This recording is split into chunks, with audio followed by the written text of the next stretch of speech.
सीताराम सीताराम सीताराम राधे श्याम राधे श्याम राधे श्याम राधे श्याम राधे राधे श्याम सीताराम सीताराम सीताराम सीताराम सीताराम सीताराम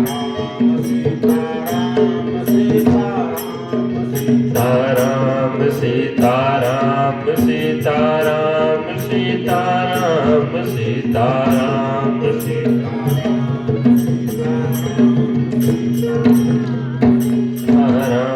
सीताराम सीताराम सीताराम सीताराम सीताराम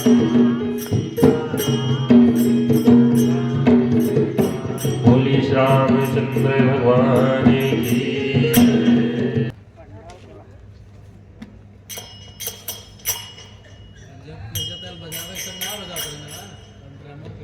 बोली रामचरितमानस भगवान की।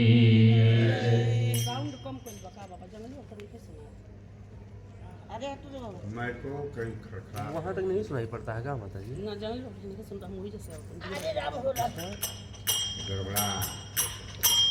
हरिओम श्री सीताराम। हरिओम।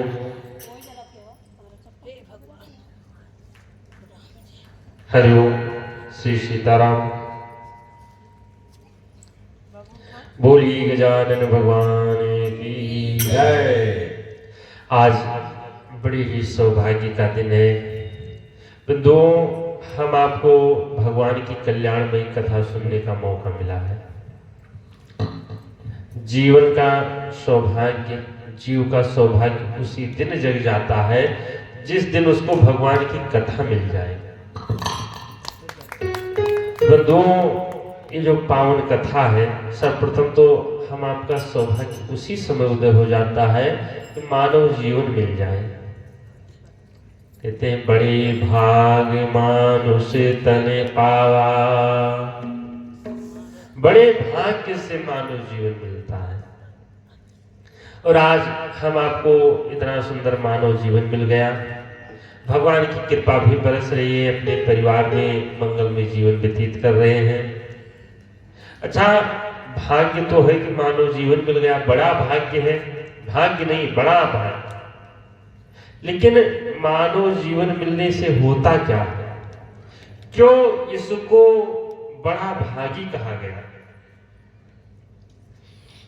कम से कम आज ये तो जान जाओ कि मानव जीवन मिला तो इसमें भाग्य कौन सी? बढ़िया बढ़िया खाने को मिलता है, इससे बड़ी भाग्य क्या है? बंधुओं, जो कार्य हम आप करते हैं वही कार्य जानवर भी करते हैं। हम आप भी काम करते हैं, थक जाते हैं, आराम करते हैं। जानवर भी काम करते हैं, थक जाते हैं, आराम करते हैं। हम भी सोते हैं, वो भी सोते हैं। हम भी बढ़िया बढ़िया खाने को ढूंढते हैं, जानवर भी बढ़िया बढ़िया खाना चाहते हैं। हम आप भी सुंदर जलेबी ढूंढते हैं, जानवर भी अपने अनुकूल ही खाना ढूंढते हैं। जो सुख हम आपको जलेबी खाने में, वही सुख गाय को घास खाने में, और उससे भी ज्यादा सुख हमको लगता है सुअर को बिष्टा खाने में मिलता है। तो बंधुओं, सुख तो हम आपको मिला और सुख जानवर को भी मिला। फिर हम आपको कहे कि बड़े भाग मानुष तन पावा।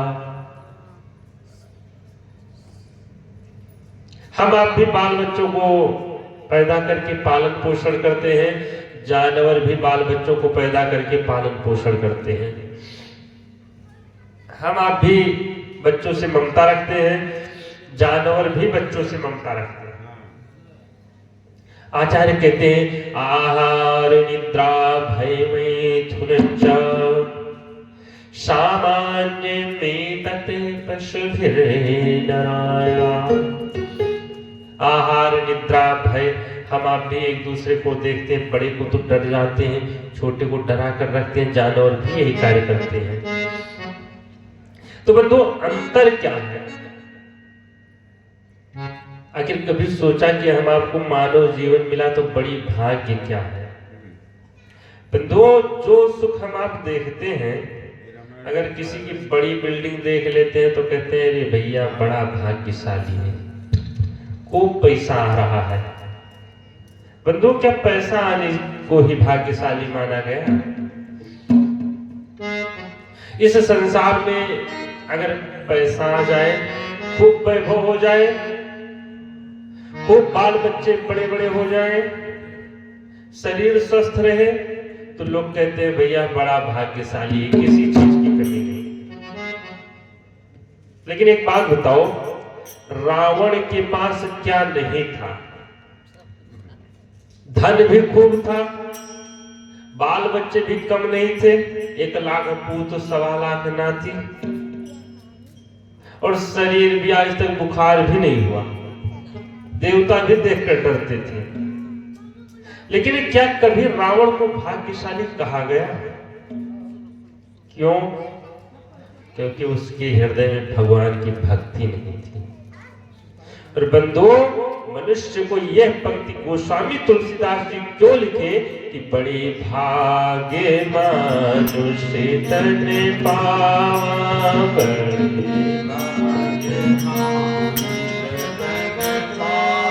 असुर दुर्लभ सद्ग्रंथ गावा।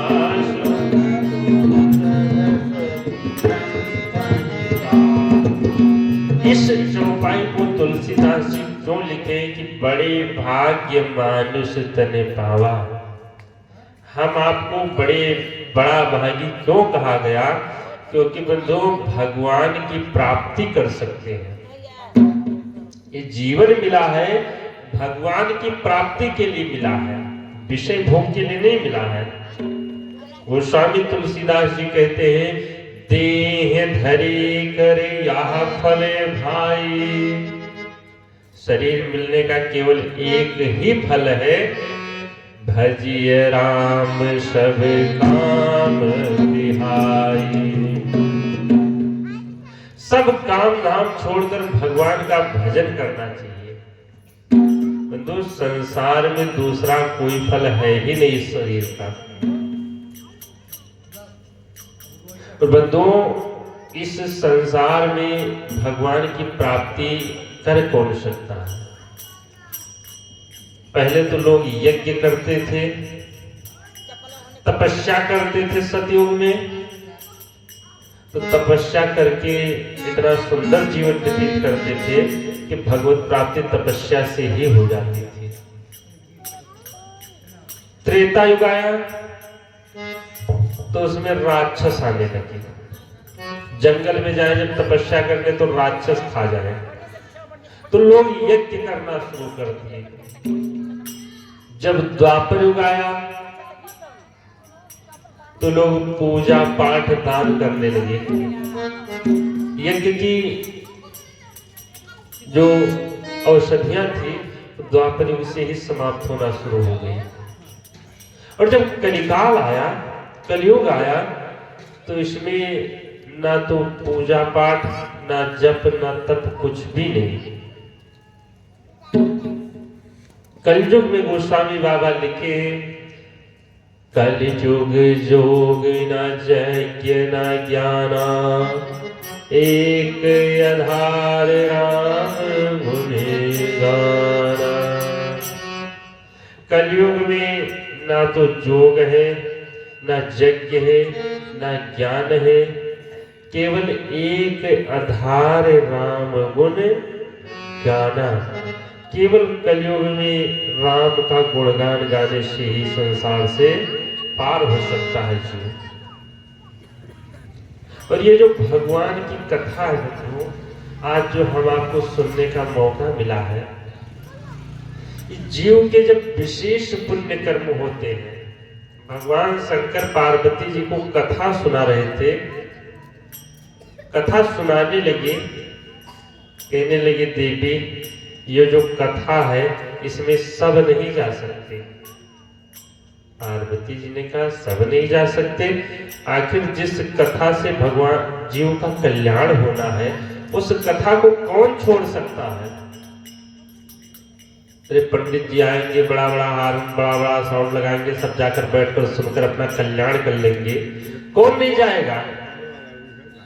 भगवान शंकर ने कहा, देवी सभी जीव गृह कारज नाना जंझाला, ते अति दुर्गम शैले विशाला। सभी लोग घर के काम काज में ही फंसे रहेंगे, वही नाना प्रकार के जंजाल बन जाएंगे।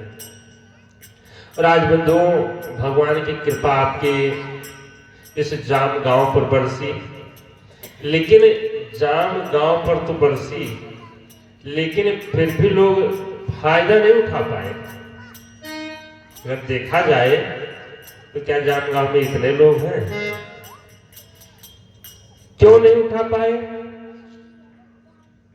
कृपा तो बरस रही है। ठीक उसी प्रकार जैसे इंद्र देवता पानी की बरसात करने लगे, तो पानी की बरसात जब करेंगे तो कोई अपने आंगन में बर्तन को सीधा रख देगा तो उसका बर्तन भर जाएगा, और कोई अपने बर्तन को तिरछा करके रख देगा तो उसमें आधे पानी आएगा, और अगर कोई उल्टा करके रख देगा तो उसके बर्तन में पानी आएगा। अब वो आदमी इंद्र देवता को दोष देने लगे कि इंद्र देवता हमारे यहाँ पानी की बरसात नहीं किए। तो बताओ, इंद्र देव की गलती है कि जीव की गलती है? भाई आदमी की गलती। आज भगवान पूरे जाम गांव वालों पर कृपा किए, लेकिन जिसका हृदय परम पवित्र निर्मल है उसके ऊपर भगवान की कृपा काम कर गई, असर कर गई। लेकिन जिसके हृदय में छल कपट भरा पड़ा हुआ है उसके ऊपर भगवान की कृपा कभी नहीं कार्य करेगी। और ये कथा सुनने से होता क्या है? आज कम से कम पहला दिन ये तो जान जाओ कि भगवान की कथा हमारे गुरुदेव परम पूज्य श्री कर्मयोगी बाबा परमहंस स्वामी जी महाराज आपके जाम गांव के पवित्र पावन भगवान के श्री चरणों में कथा का जो आयोजन किए हैं, इस कथा से होता क्या है? इस कथा से बंधुओं, कथा सुनने से भगवान मिल जाते हैं। कुछ लोग सोचते भी हैं कि महाराज ये कथा सुनने से भगवान मिल जाएंगे, केवल सुनने से क्या होगा? हमको सुनने से भगवान मिल जाएंगे। बोले ये कैसे? हमको एक बात बताओ, गाली देने से क्या होता है? अच्छा बताओ, गाली अगर कोई देने लगे तो क्या होगा? भाई आपको कुछ कहना, केवल आपको गाली सुनाए तो क्रोध तो खूब बढ़ जाएगा। गाली सुनने से जिस प्रकार क्रोध बढ़ जाता है, उसी प्रकार भगवान की कथा सुनने से भगवान की भक्ति बढ़ जाया करती है। बोली राघव सरकार की। बंधु, ये जो कथा है इसमें केवल इतने ही लोग नहीं आते, इस कथा को भगवान भी सुना करते हैं बैठकर। जहाँ कथा होती है वहां भगवान भी बैठकर अपनी कथा को सुना करते हैं। एक बार नारद जी भगवान से पूछने लगे, प्रभु आपको ढूंढना इतना आसान नहीं होता, आखिर आपको पाना हो तो कहाँ जाना पड़ेगा, कहाँ मिलोगे अगर इमरजेंसी में काम पड़ जाए? भगवान बोले, नारद क्या करोगे? बोले महाराज कभी काम पड़ता है, जाते हैं तो बैकुंठ लोग भी नहीं रहते हो, छुट्टी ले लेते हो, सोचते हैं चले गए हिमालय पर ऋषि मुनियों से मिलने, तो हिमालय पर जाते हैं वहां भी नहीं दिखाई पड़ते, आखिर मिलते कहाँ हो? भगवान कहे, नारद ना हम बसामी बैकुंठे योगी राम हृदय नाशा। ना तो हम बैकुंठ में बसते, ना तो योगियों के हृदय में मिलेंगे, क्योंकि बैकुंठ से भी भगवान का आना जाना लगा रहता है और योगी के हृदय में भी भगवान का आना जाना लगा रहता है। नारद जी ने कहा, फिर कहाँ मिलोगे? भगवान कहने लगे, मद भक्त्या यत्र गायन्ते तत्र तिष्ठामि नारद। जहां हमारे भक्त कथा गाते हैं वहां हम अवश्य बैठे हुए मिलेंगे। और बंधु, इतना ही नहीं, भगवान तो रहते ही हैं, लेकिन गोस्वामी बाबा कहते हैं जो आत्माएं जीवन मुक्त महामुनि जीव जीवन मुक्त हरि गुण सुनहि निरंतर देवो हरि जो आत्माएं जीवन मुक्त हो गई, जिनका अब जन्म ही नहीं होना है, जो मोक्ष में विचरण कर रही हैं, वो भी हरि गुण सुनहि निरंतर देव, वो भी निरंतर भगवान का गुणगान सुनती रहती है। यही जो आज हम लोग कथा श्रवण कर रहे हैं, रामचरितमानस में गोस्वामी तुलसीदास जी 4 जगह इसका वर्णन दिए हैं। एक जगह नहीं, 4 जगह वर्णन दिए हैं। यही कथा 4 जगह हो रही है। गोस्वामी तुलसीदास जी भी अपने गुरु से सुने, सूकर क्षेत्र में मैं निज गुरु सन सुनी कथा सुसूकर गीत। और यही कथा प्रयागराज में याज्ञवल्क्य मुनि के द्वारा कथा हो रही थी, जहां कथा श्रोता भरद्वाज जी मुनि बैठकर कथा सुन रहे थे। दूसरी कथा ज्ञान घाट जो कैलाश पर्वत पर भगवान शंकर के द्वारा ये कथा चल रही थी, जहां कथा श्रोता माता पार्वती जी बैठकर सुन रही थी। और यही कथा भगवान की नीलगिरी पर्वत पर कागभूषुंडी महाराज जी गा रहे थे, जहां कथा श्रोता के रूप में पक्षियों के राजा गरुड़ जी महाराज बैठकर कथा सुन रहे थे। और बंधुओं, चौथी जगह गोस्वामी तुलसीदास जी वर्णन किए हैं कि यही पावन कथा काशी के 80 घाट पर, और कौन गा रहा था? तुलसीदास जी कथा को गा रहे थे। लेकिन कथा श्रोता वहां कौन था? जब देखे तो कथा श्रोता कोई नहीं। जैसे यहाँ तो कुछ लोग आ गए, जब शुरू हुई तो यहाँ भी कोई नहीं। किसी ने तुलसीदास जी से कहा, बाबा आखिर कथा तुम क्यों गा रहे हो जब कोई सुनने वाला है ही नहीं? तुलसीदास जी ने बड़ा सुंदर जवाब दिया, महाराज मैं इस कथा को किसी के लिए नहीं, स्वांतः सुखाय तुलसी रघुनाथ गाथा, ये कथा में अपने सुख के लिए, स्वांतः सुखाय, अपने मन को सुना रहा हूं, जिससे हमारा मन इस कथा को सुनकर शांत हो जाए। बोलिए श्री राघव सरकार की। और बंधुओं, जीवन में अगर भगवान का नाम आ जाए, जीव के जिह्वा पर भगवान का नाम आ जाए, और या फिर जीव के कान में भगवान की कथा आ जाए, या फिर जीव को भगवान मिल जाए, तो इसमें कोई अंतर नहीं होता। अगर देखा जाए तो इसमें कोई अंतर नहीं है,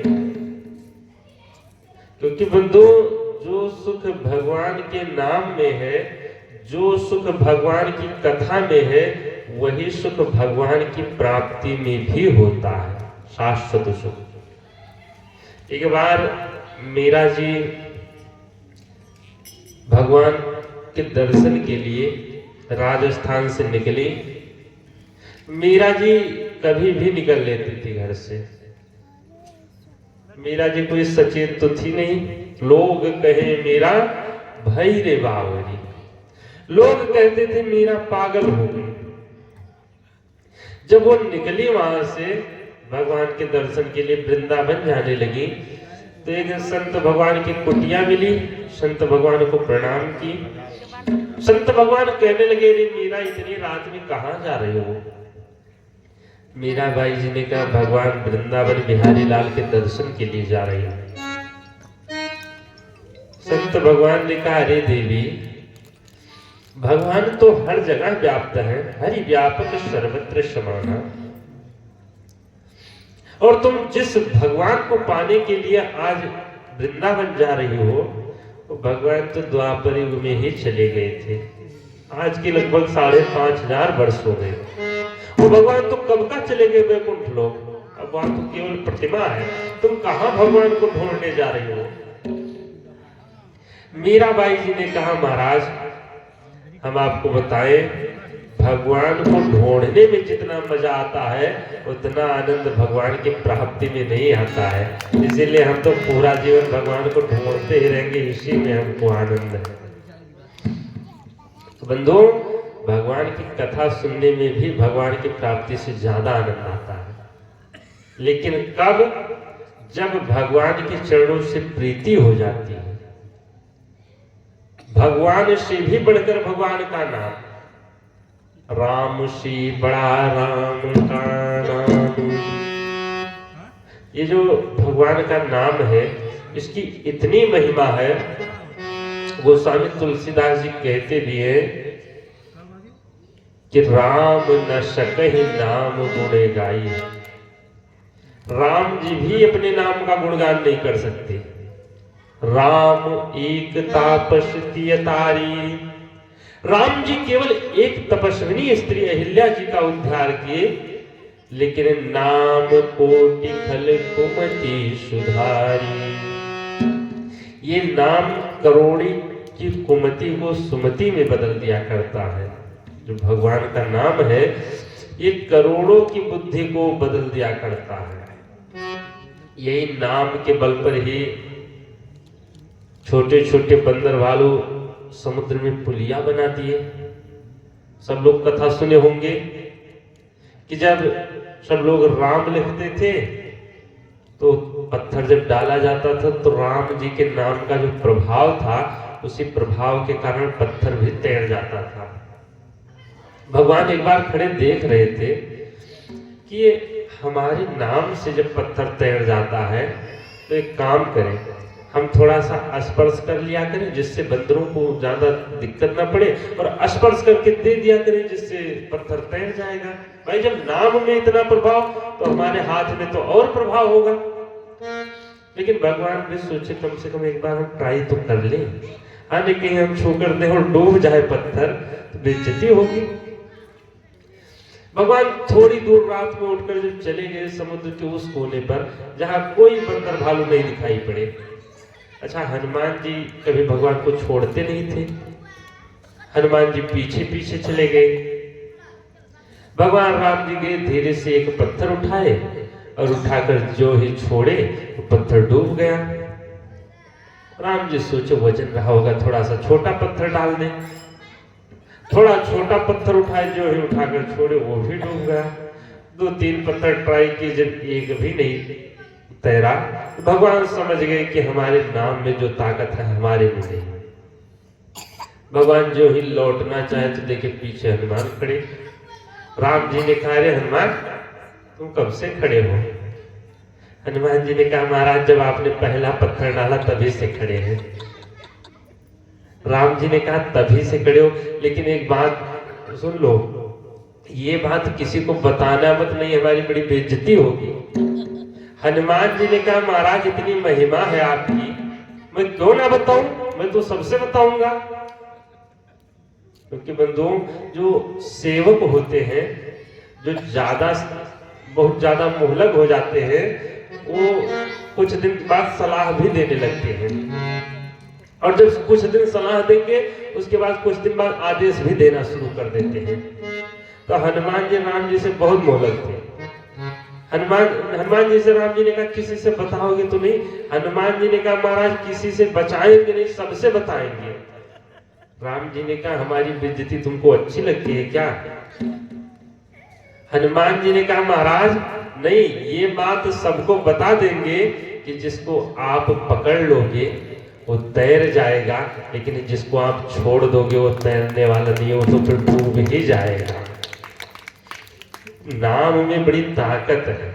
ये जो नाम का प्रभाव है, भगवान शंकर इसी नाम के प्रभाव के कारण पूरा विष ही पी गए थे। शंकर जी विष पिए थे, आप लोगों को पता है कि नहीं पता है?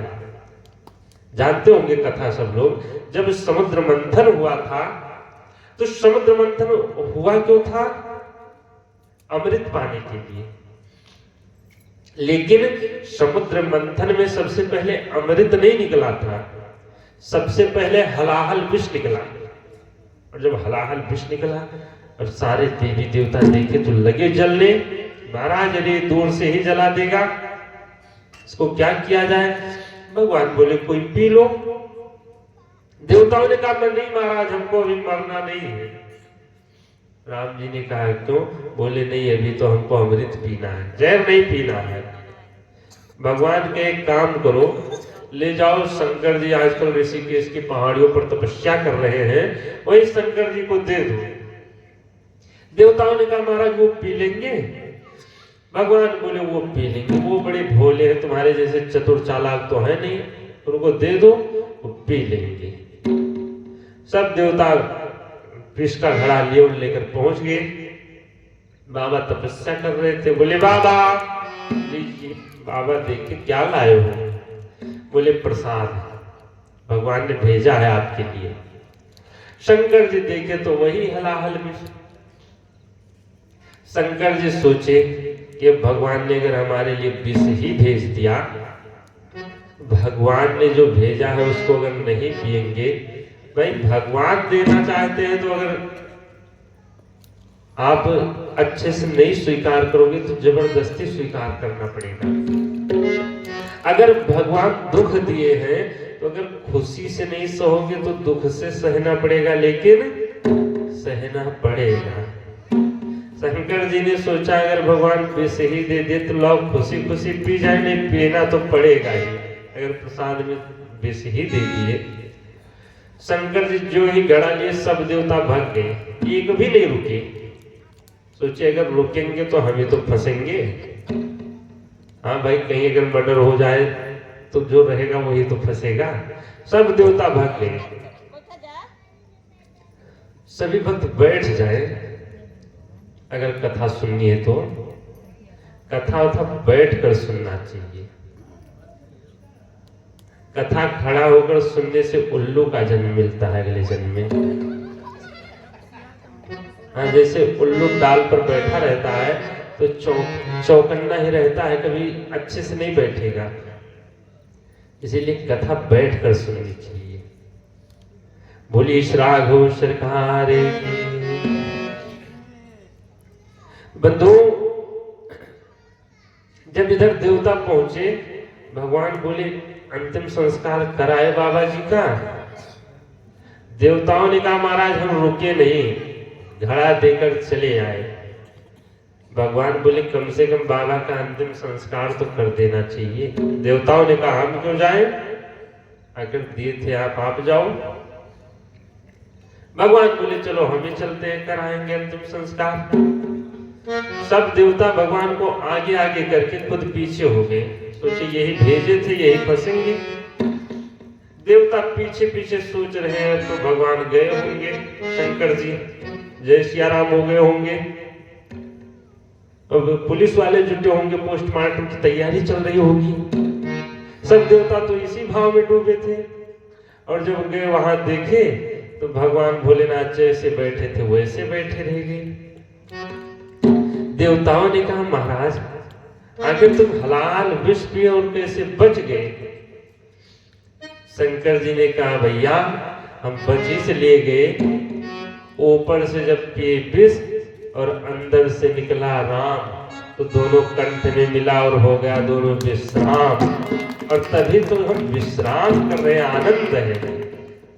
बंधु, राम नाम के प्रभाव में इतनी ताकत कि भगवान शंकर विष भी इसी के प्रभाव से। बोलिए श्री रामचंद्र भगवान की जय। इस कथा को जब गोस्वामी तुलसीदास जी लिखने लगे, गोस्वामी तुलसीदास जी से किसी ने पूछा कि महाराज इस कथा में ऐसा क्या है जो इस कथा को श्रवण करने से लोगों का कल्याण हो जाएगा? बोले महाराज इस कथा में यही महारघुपति नाम उदारा। इस कथा में भगवान के नाम की उदारता है। भगवान का नाम इतना उदार है। उदार आप जानते हैं किसको कहते हैं? उदार उसको कहा जाता है, जैसे मान लो कोई आदमी ठंडक में कंबल बांट रहा हो गरीबों को, कि जो गरीब है वो आकर कंबल ले जाएगा। कंबल बांट रहा हो और उसमें कोई देखे कंबल, अमीर आदमी भी लालच करके और पहुंच जाए, और वो आदमी बांट रहा है, वो देखा कि भाई बड़े आदमी हैं, पुलिस वाले हैं, आए हैं, हाथ फैला रहे हैं, लाओ इनको भी दे दे, और वो कंबल उसको भी दे दे। और मान लो कोई एक कंबल लेकर जाए, दोबारा फिर लौट कर आ जाए, तो देखे अभी तो ये ले गया फिर आ गया, लेकिन फिर भी दे दे। कहने का मतलब अपात्र को भी जो दे दे, जो पात्रता जिसके अंदर ना हो उसको भी दे दे, तो उसी को उदार कहा जाता है। ये भगवान का नाम इतना उदार है कि जो अपात्र है, जो पापी आदमी है, उसको भी भव से पार कर देता है, भगवान के शरण में ले जा सकता है। इसीलिए इस राम के नाम को उदार कहा गया। यही महारघुपति नाम उदारा, अति पावने पुराणे श्रुति सारा। एक बार यही कथा, माघ महीने का मेला लगा प्रयागराज में। हर साल माघ महीने में मेला लगता है, अभी तो समाप्त हुआ है। और बंधुओं, प्रयागराज का मेला लगा था, सभी साधु महात्मा गए मेले में, भगवान का दर्शन किए, भगवान की कथा सुने। एक महीने सब साधु महात्मा जब जाने लगे, मेला खत्म हो गया। भरद्वाज जी का आश्रम था, भरद्वाज जी सभी ऋषियों महात्माओं को विदा दे दिए। सब जब चले गए, अंतिम में जब कथावाचक जाने लगे, जो याज्ञवल्क्य महाराज थे, वो जब जाने लगे, भरद्वाज महाराज हाथ जोड़कर चरण पकड़ लिए, महाराज आप मत जाइए। याज्ञवल्क्य जी ने कहा, महाराज हमको क्या करोगे? बोले, महाराज नाथ एक संशो बड़े मोरे, हमारे मन में एक बहुत बड़ा संशय है। बोले, महाराज आपके मन में कौन सा संशय? इतने बड़े महात्मा होकर भगवान की कथा नहीं सुने क्या? बोले, महाराज सुने तो, लेकिन एक बात नहीं जान पाए। बोले, क्या नहीं जान पाए? बोले, राम कवन में पूछो तो ही। ये राम जी कौन है? राम जी का नाम जो लोग जपते रहते हैं, राम नाम कर अमिट प्रभावा। जिस राम के नाम का अमिट प्रभाव है, कभी मिटने वाला ही नहीं। संतत जपत शंभु अविनाशी, निरंतर भगवान शंकर भी जपते रहते हैं, जो कि अविनाशी हैं। हाँ, अगर विनाशी लोग जपे तब तो समझ में आता है कि अपने कल्याण के लिए जप रहे होंगे, लेकिन ये शंकर जी अविनाशी है, वो भी जपते रहते हैं। आखिर राम जी कौन है? प्रभु सोई अपरिक राम जो, जाहि जपत त्रिपुरारी। ये भगवान राम वही है जिनको शंकर जी जपते रहते हैं, कि राम जी कोई और है? बोले, महाराज आप राम को नहीं जान पाए, इतने दिन से कथा चल रही थी। भरद्वाज जी ने कहा, महाराज नहीं, आखिर हमको बताइए तो। ये भरद्वाज जी हैं, ये कोई अज्ञानी महात्मा नहीं थे, ये इतने बड़े ज्ञानी थे कि हम आपको बताएं, जब ये गंगा जी में त्रिवेणी में जाते थे स्नान करने, तो गंगा जी 5-7 सीढ़ी ऊपर चढ़ाती थी। महात्माओं ने पूछा गंगे मैया से कि भैया, जब भरद्वाज महाराज आते हैं तो तुम ऊपर क्यों चली आती हो? गंगा जी ने कहा, महाराज सब लोग जब आते हैं तो सबके पाप हमारे में धुल जाया करते हैं, लेकिन जब भरद्वाज जी आते हैं तो वो भरद्वाज जी अपना पाप धोने के लिए नहीं आते हैं। भरद्वाज जी के जब चरण पड़ते हैं तो हमारे सारे पाप नष्ट हो जाया करते हैं। बंधुओं, इतने बड़े महापुरुष थे कि जो गंगा जी के पाप को भी नष्ट कर दिया करते थे। और आज वही पूछ रहे महाराज, राम कवन में पूछो तो ही। ये राम जी कौन है? यहाँ केवल जी ने कहा तुम किसी राम को जानते हो कि किसी राम को नहीं जानते हो? बोले महाराज एक राम को जानता हूं, एक राम अवधेश कुमारा, तिन्हें करे चरित विदित संसारा, नारी विरह दुख लयो अपारा, भयो रोष रावण मारा। एक राम दशरथ जी के पुत्र हैं जिनको सारा संसार जानता है। स्त्री के वियोग में इधर उधर दुख से इधर उधर भटके और अंततः क्रोध आया, रावण को मार दिए। उस राम को तो मैं जानता हूं। बोले आप और राम को नहीं जानते? बोले नहीं महाराज, ये वही राम है कि दूसरे हैं? याद केवल के महाराज मुस्कुराए। मुस्कुराए क्यों? क्योंकि समझ गए ये पूछ क्यों रहे हैं। अब जो इतने बड़े महापुरुष हैं, क्या वो राम को नहीं जानते? या केवल को महाराज कहने लगे, महाराज मैं तुमको जान गया, तुम्हारी चतुराई चतुराई तुम्हारी मैं जान। बोले महाराज क्या चतुराई जान पाए? बोले चाहो सुरय राम गुण गोढ़ा, कीन्हो प्रश्न मनहु मूढ़ा। आप राम के गूढ़ तत्व को जानना चाहते हो, राम जी की कथा को सुनना चाहते हो, इसलिए आप मूढ़ बनकर प्रश्न किए हो कि मैं राम को जानता हूं। और बंधुओं, भगवान की कथा तभी समझ में आ सकती है जब मूढ़ बनकर अर्थात अज्ञानी बनकर सुनोगे, तभी कथा समझ में आ सकती है। ये कथा ज्ञान की चीज नहीं है। इस कथा में कभी ज्ञानी बनकर नहीं सुनना चाहिए। जब अज्ञानी बनकर सुनोगे, ये भाव समाधि की कथा है। तुलसीदास जी भी जब लिखे तो बुद्धि से नहीं लिखे हैं। बंधुओं, भगवान में अगर बुद्धि लगाओगे तो भगवान मिलने वाले नहीं। भगवान को तो हृदय से याद करना चाहिए, दिमाग से नहीं याद करना चाहिए।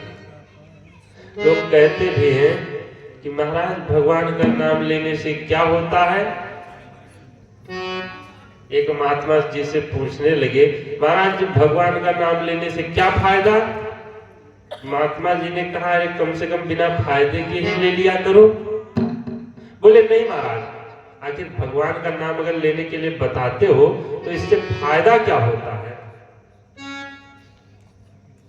नमो का है अनुज सिंह,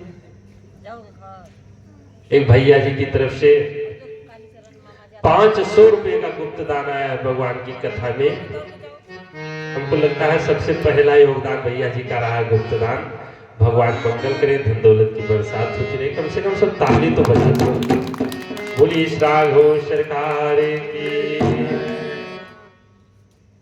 तो बंधु, महात्मा जी से पूछने लगे कि महाराज भगवान के नाम से फायदा क्या है? महात्मा जी ने कहा, ये बताओ तंबाकू खाते हो? बोले हाँ महाराज खाते हैं।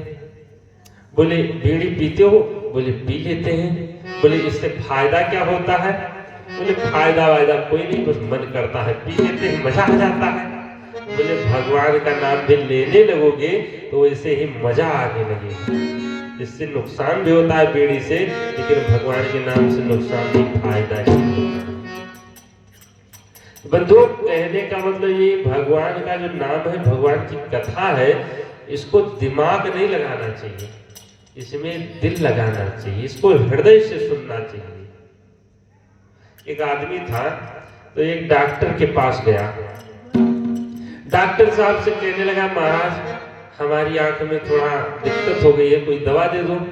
तो डॉक्टर उसको एक चूरन दे दिए, बोले ले जाओ तेल में लपेट कर इस चूरन को लगा लेना आंख में, आंख सही हो जाएगी। वो लेकर जब चला तो बोला महाराज थोड़ा पेट भी खराब चल रहा है, कोई दवा दे दो। तो डॉक्टर उसको दूसरी डिबिया उठाए और दूसरी पुड़िया बनाकर चूरन डालकर और दे दी, ले जाओ भाग लेना, ठीक हो जाएगा, खा लेना इसको।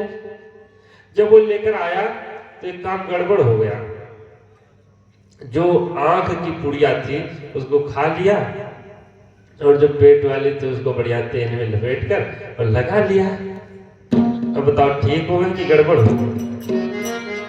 फिर पहुंच गया डॉक्टर साहब के पास, महाराज महाराज और गड़बड़ होगा, कैसी कैसी दवा दे देते हो? डॉक्टर साहब ने कहा क्या हुआ? बोला महाराज गड़बड़ हो गया, बहुत और दिक्कत होने लगी। डॉक्टर साहब ने कहा दवा खाए? बोला हाँ महाराज यही तो खाए, एक खुराक बची भी है, वो तो इसको भी खा ले लेकिन इसीलिए नहीं खाए। डॉक्टर साहब ने कहा इसको खाने के लिए नहीं, इसको तो लगाने के लिए दिया, तो पुड़िया ही बदल दी है। दो भगवान भी हम आपको दो पुड़िया देकर भेजे हैं, एक दिमाग दिए हैं और एक दिल दिए हैं। दिमाग दे दिए कि ले जाओ संसार में लगा देना, और दिल दे दिए कि ले जाओ भगवान में लगा देना। लेकिन हम आप जब आए तो वहां से पुड़िया ही बदल दिए, दिमाग जो था उसको भगवान में लगा दिए और दिल जो था उसको संसार में लगा दिए। तो बताओ गड़बड़ होगा कि फायदा होगा? बोलिए श्रागो सरकार की। इसीलिए बंधु कथा में दिमाग नहीं, बुद्धि नहीं, चालाकी नहीं लगाना चाहिए। भगवान की कथा में, भगवान में मूढ़ बनकर कथा सुनोगे, दिल से कथा सुनोगे तभी समझ में आएगी। लेकिन हम आप ये गलती कर दिया करते हैं। एक बार एक आदमी गया, उस नदी में नहा रहा था, तब तक लगा डूबने।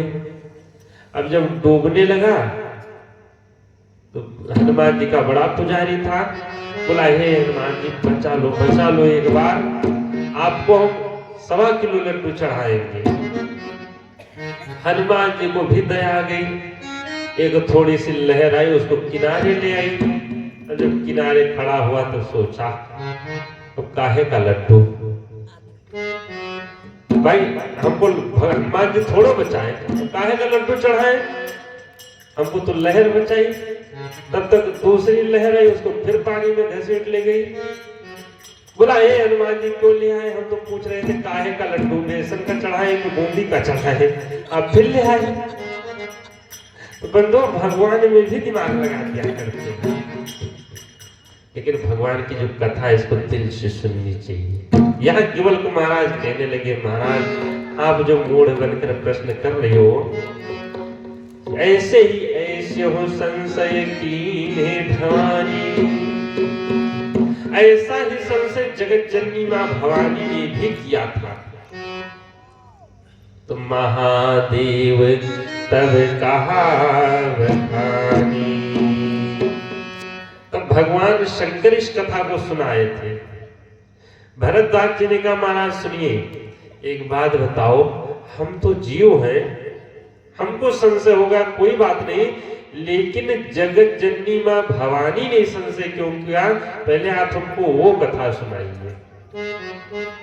याज्ञवल्क्य जी ने कहा एक बार त्रेता जुग माही,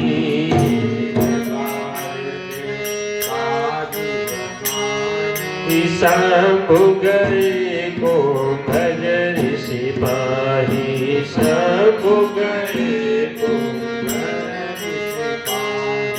संग सती जग जननी भवानी, संग सती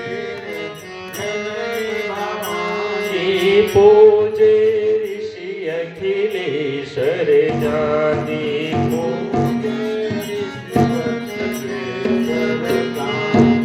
राम कथा मुनि बज बखानी, राम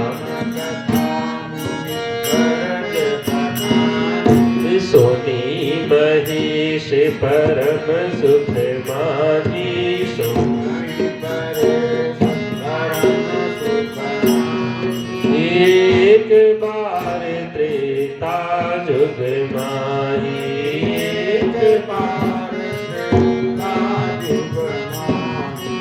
एक बार त्रेता युग माही।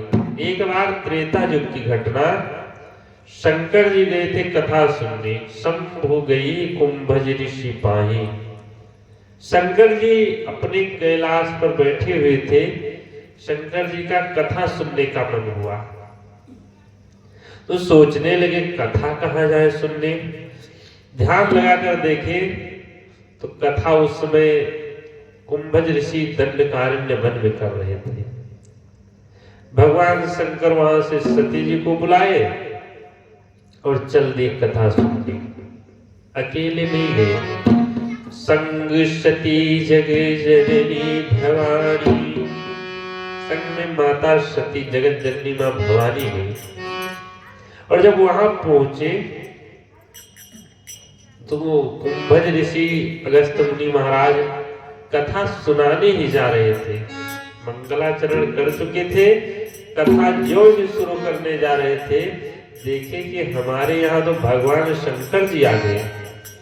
तुरंत गए, लेकर थाली अगरबत्ती धूपबत्ती सब लेकर आए, भगवान की पूजा करने लगे। सती जी ने देखा, कहा बाबा ये तुम कहाँ लेकर चले आए हो कथा सुनने। शंकर जी ने कहा देवी कुंभज ऋषि हैं। बोली ये जब तुम्हारी खुद पूजा कर रहे हैं, ये बताओ ये कहां से आए हैं बाबा जी। बोले देवी इनका जन्म घड़े से हुआ है, कुंभज ऋषि का जन्म घड़े से हुआ था। सती जी ने कहा जिसका जन्म घड़े से हुआ और ये कथा तो समुद्र जैसी है, तो ये कथा क्या सुना पाएंगे। शंकर जी ने कहा देवी जन्म तो घड़े से हुआ, लेकिन एक बार ये समुद्र को ही पी गए थे, तो इसीलिए ये कथा भी समुद्र जैसी सुना सकते हैं। पार्वती जी बैठी तो, लेकिन कथा नहीं सुनी, क्योंकि कथावाचक से श्रद्धा पहले ही हट गई। और बंधु कथा तभी समझ में आएगी जब तक कथावाचक के प्रति श्रद्धा रहेगी। सती जी बैठी तो भगवान शंकर के पास, लेकिन अगली लाइन गोस्वामी तुलसीदास जी लिखते हैं कि राम कथा मुनि भरत बखानी। खूब कथा सुनाए, लेकिन सुनी महेश परम सुख मानी। केवल शंकर जी सुने, सुनी महेश परम सुख मानी, माता सती नहीं सुनी। जैसे यही बहुत सी माताएं बैठी है, लेकिन कोई जरूरी नहीं कि सब लोग कथा ही सुन रही है। किसी का मन लगा होगा कि पता नहीं ताला मार कर आए कि भूल गए हैं, किसी का मन लगा होगा अभी जाना है तो भोजन भी बनाना है, पता नहीं कब बाबा जी छोड़ेंगे आरती कराएंगे। तो बंधु बैठे तो सब रहते, लेकिन कथा कोई कोई सुन पाता है। ठीक उसी प्रकार सती जी भी बैठी तो थी, लेकिन कथा नहीं सुनी। और वहां कई दिन तक कहत सुनते रघुपति गुनी गाथा, कछु दिन तहां रहे गिरिनाथा। कुछ दिन तक शंकर जी वहीं रहकर कथा सुने। वहां से जब चलने लगे तो कहे महाराज दक्षिणा क्या दे दी। जिससे जब कथावाचक जाने लगते हैं तो भाई सब दक्षिणा देते हैं। बोले महाराज दक्षिणा क्या दे दे। बोले महाराज अपनी कमाई दे दो, जो कुछ कमाए हो आज तक। शंकर जी कभी पैसा कौड़ी तो कमाए नहीं। शंकर जी ने कहा महाराज भगवान का भजन किए हैं केवल। बोले महाराज उसी में से कुछ दे दो। ऋषि पूछी हरि भगति सुहाई, कही शंभु अधिकारी भाई। शंकर जी भगवान की भक्ति दिए और वहां से जब चले तो जब कथा सुनोगे बंधु, कथा सुनने से ही भगवान की तरफ लालसा बढ़ती है। जिसके बारे में सुनोगे आप, वही आपके हृदय में बस जाएगा। अगर आप व्यापार की बात सुनोगे तो आपके मन में व्यापार की बात बस जाएगी हृदय में। अगर आप राजनीति की बात सुनोगे तो हृदय में राजनीति की बात बस जाएगी। अगर आप भगवान की कथा सुनोगे तो हृदय में भगवान की कथा बस जाएगी। और जो हृदय में बसा रहेगा, ये आंखें वही ढूंढते ढूंढते कभी वृंदावन जाएंगे, कभी अयोध्या, कभी हरिद्वार, कभी मथुरा, कभी काशी। ये आंखें उसी को ढूंढेंगे। तो जब शंकर जी कथा सुने तो भगवान के, शंकर जी के हृदय में भगवान के दर्शन की लालसा बढ़ गई। शंकर जी मन में सोच रहे, हृदय विचारत जात हरि, यही विधि दर्शन होई।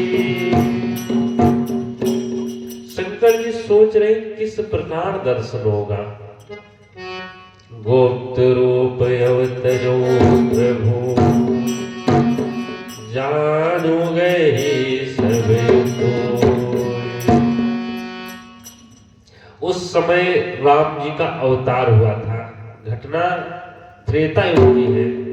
शंकर जी कथा सुनने त्रेता युग में गए थे और उसी त्रेता युग में भगवान राम जी का जन्म भी हुआ था।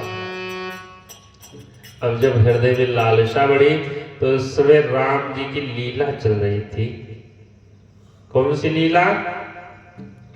रावण माता सीता का हरण करके लेकर चला गया था। भगवान रोते बिलखते घूम रहे थे। जब भगवान रो रहे थे, अच्छा भगवान भी धीरे नहीं रो रहे थे, जाओ बीच में, भगवान बहुत जोर जोर से रो रहे थे। अच्छा अगर किसी को दुख होगा, दुख में तो लोग धीरे रोएंगे, लेकिन अगर नाटक करना होता है तो धीरे नहीं रोएंगे, तो जोर जोर से रोएंगे।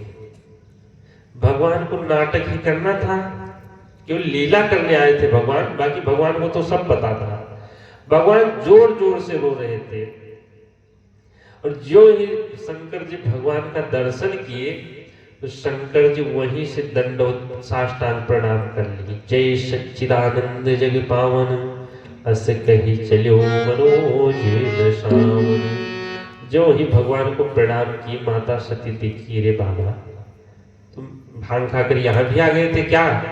शंकर जी ने कहा क्यों देवी? बोली यहाँ जब देख रहे हो एक आदमी स्त्री के वियोग में रो रहा है तो तुम उसको भी प्रणाम कर रहे हो। शंकर जी ने कहा देवी वो कोई मनुष्य नहीं है। बोली कौन है? शंकर जी ने कहा जासु कथा कुंभज ऋषि गाई। जो कथा कुंभज ऋषि सुनाए हैं, जिनकी भक्ति हमने कुंभज ऋषि को दिया है, सोई मम इष्ट देव रघुवीरा। वही हमारे इष्ट देव भगवान राम जी हैं। भगवान शंकर बहुत समझाए, मुनि धीर जोगी सिद्ध संतति विमल मन जेहि ध्यावहि। ये वही भगवान है जिनका स्मरण करते हैं ऋषि मुनि विमलात्मा महात्मा। ये वही भगवान है, साक्षात कोई दूसरे नहीं है। लेकिन शंकर जी खूब तो समझाए, लेकिन सती जी के मन में बात बैठी नहीं, क्योंकि बंधु कथा नहीं सुनी थी। और भगवान की कथा नहीं सुनोगे तो ऐसे ही संशय उत्पन्न हो जाएगा। सती जी ने कहा नहीं हमको भरोसा नहीं है भगवान पर, ये भगवान नहीं हो सकते। अच्छा भगवान पर अगर भरोसा नहीं होगा तो बंधु भगवान मिल भी जाएंगे तो कोई प्रभाव नहीं पड़ेगा आपके ऊपर। भगवान तो विश्वास के प्रतीक है, विश्वास से ही भगवान मिल सकते हैं। एक बार एक जगह कथा चल रही थी, वृंदावन की घटना है। तो एक माता जी रोज जाती थी दही बेचने, जमुना जी की उस पार जाए दही बेचने। तो सोची कि लाओ थोड़ा सा हम भी बैठकर कथा सुन ले। जब लौटी तो बैठकर कथा सुनने लगी। बाबा जी ने जब कथा सुनाने लगे तो कहने लगे जो राधे श्याम नाम ले लेता है वो भव से पार हो जाता है। मैया जब सुनी तो सोचने लगी कि भव सागर तो इतना बड़ा है सागर, राधे श्याम नाम लेने से भव सागर पार हो जाते हैं, तो क्या हम राधे श्याम नाम लेने से जमुना जी नहीं पार हो पाएंगे? मैया ने कहा अवश्य पार होंगे। मैया को बाबा की बात पर भरोसा हो गया। अच्छा, रोज जब आती थी जमुना जी तो नाव करती थी, नाव पर बैठ कर आती थी। 2 पैसे इधर से 2 पैसे उधर से, पुराना जमाना था, 2 पैसा चलता था। अब 2 पैसे देती थी और जब बाबा जी बताए तो सोचने लगी हम तो आज पैदल जाएंगे।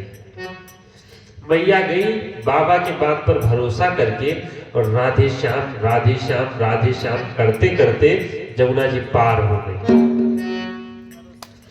और मैया के 2 पैसे इधर के 2 पैसे उधर के रोज के बचने लगे। अब जब रोज बचने लगे, मैया उसको बचा बचा कर खूब रखी 1 महीने तक। मैया ने सोचा जो हमारे गुरुजी ने हमको नाम बताया था, कम से कम एक दिन हम गुरुजी को भोजन तो करा दें, कम से कम उन्हीं की कृपा से तो बचा है पैसा। मैया गई बाबा जी को के पास, पंडित जी से कही पंडित जी हमारे यहाँ भोजन कर लीजिए, आप तो हमारे गुरुजी हो गए। बाबा जी ने कहा मैया ठीक है, बिल्कुल हम भोजन करेंगे। बाबा जी को निमंत्रण मिला, क्या कहना है। बाबा जी बढ़िया नया नया कुर्ता धोती पहने, गमछा रखे, मैया से बोले चलो मैया, घर तो हम जानते नहीं। मैया ने कहा चलो बाबा जी हम बताते हैं घर। बाबा जी जाने लगे, जहां नाव लगती थी उधर जाने लगे। मैया बोली अरे बाबा इधर आओ, इधर उधर इधर से नजदीक पड़ेगा। बाबा सोची बुढ़िया कहाँ ले जाएगी, उधर नाव भी नहीं लगती है। मैया ने कहा बाबा चिंता मत करो, हम ले चलते हैं आपको। मैया बाबा का हाथ पकड़ी और कहने लगी चलो बाबा। बाबा ने कहा अरे भैया धोती भीग जाएगी कहाँ। मैया ने कहा गुरु जी बोलो राधे श्याम, गुरु जी बोलो राधे श्याम, गुरु जी बोलो राधे श्याम, गुरु जी बोलो राधे श्याम, गुरु जी बोलो राधे श्याम, गुरु जी बोलो राधे श्याम। मैया बाबा का हाथ पकड़कर जब खींची तो बाबा जो ही पैर रखे, मैया तो ऊपर रह गई, बाबा जी की धोती भीग गई। नीचे चले गए बाबा जी। मैया ने कहा बाबा बोलते रहो, गुरु जी बोलो राधे श्याम, गुरु जी बोलो राधे श्याम। बाबा जी सोच रहे बुढ़िया नहीं डूब रही, कोई चुड़ैल वगैरह तो नहीं है। बाबा जी ने कहा हे भैया तुम छोड़ दो, हम भोजन करने तुम्हारे यहाँ नहीं जाएंगे। मैया ने कहा क्यों बाबा, आखिर आप तो हमारे गुरु जी हैं। बाबा जी ने कहा नहीं, मैं तो तेरा पंडित नहीं हूँ, ना तो मेरी यजमान छोड़ दे, अब तो मेरी जान छोड़ दे, अब तो मेरी जान। बाबा जी ने कहा मैं तुम्हारे कुल का कोई पंडित पुरोहित तो हूँ नहीं, ना तो तू हमारी यजमान है, तुम्हारी जान छोड़ दे। भैया नहीं मैं डूब जाऊंगा, बहुत गहरा है अंदर। भैया कह रही है